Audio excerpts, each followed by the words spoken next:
Hey everyone, how's it going? Welcome back to Chef Vic Cuisine. Today we're making a ribeye. Now the rich marbling of this steak creates a natural great flavor, but I also have a homemade marinade that boosts that flavor even more.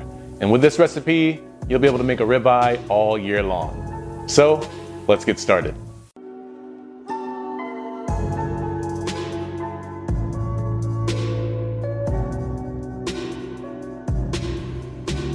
All right, so let's dive right into this recipe.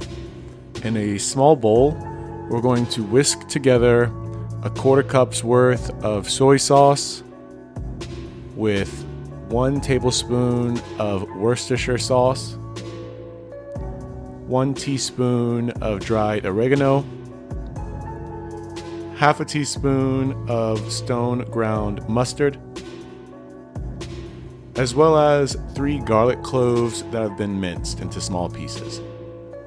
Whisking those together until they're well combined. This creates the marinade for our steak.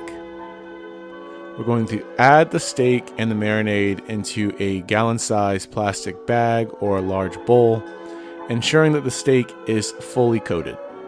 You want to allow this to marinate at room temperature for about 15 to 30 minutes. And I almost forgot a really important step, so make sure you don't forget this either.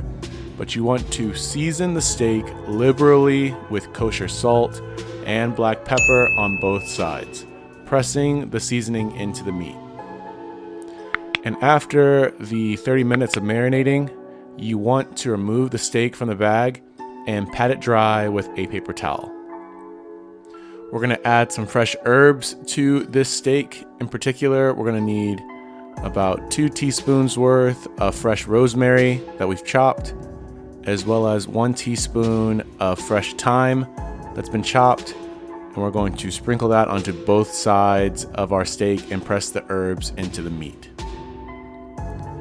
Now in a cast iron skillet or frying pan, you want to add in 1 tablespoon's worth of olive oil and 1 tablespoon's worth of unsalted butter, allowing the butter to melt and mix with the oil, ensuring that it covers the total of the bottom of the pan.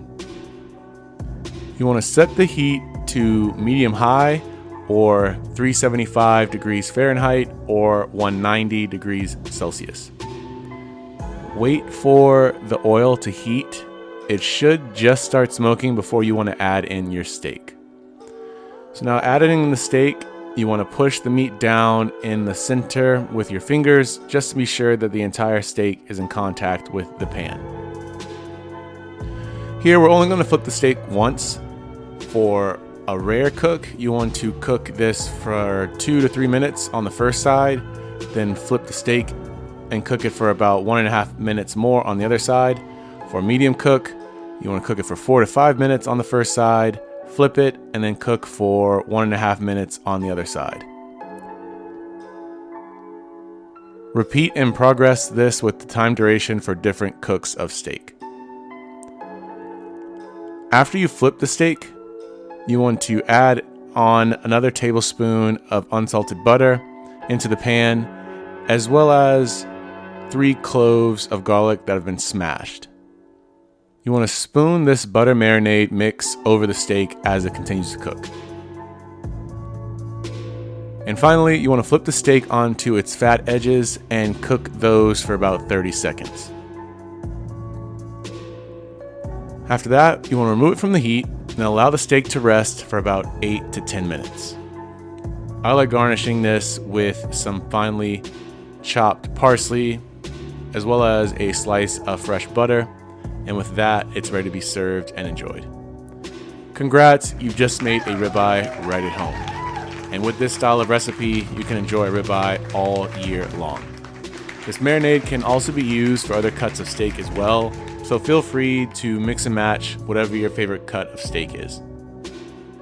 But when you do try this at home, be sure to tag me at Chef Vic Cuisine or hashtag Chef Vic Cuisine so I can see your great takes on this dish. As always, this recipe and many more can be found in my cookbook, Chef Vic Cuisine Volume 4, Enhancing Your Inner Chef. And that's available on Amazon, and I'll be sure to leave a link to that in my description box.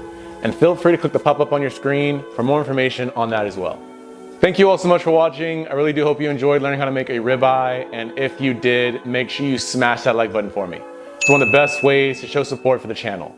And if you haven't done so already, make sure you click the subscribe button too, so you don't miss another recipe. And feel free to share this with all your family and friends. And stay tuned for next week where I show you a cool take on a traditional seafood boil, my seafood boil skewers. You don't want to miss this one. Well, thank you all again so much for watching. I truly do appreciate it. You can always check out my videos on my page now. YouTube thinks you'll like these videos, so let's see if they're right. And I'll catch you next time on another episode of Chef Vic Cuisine. And until then, peace.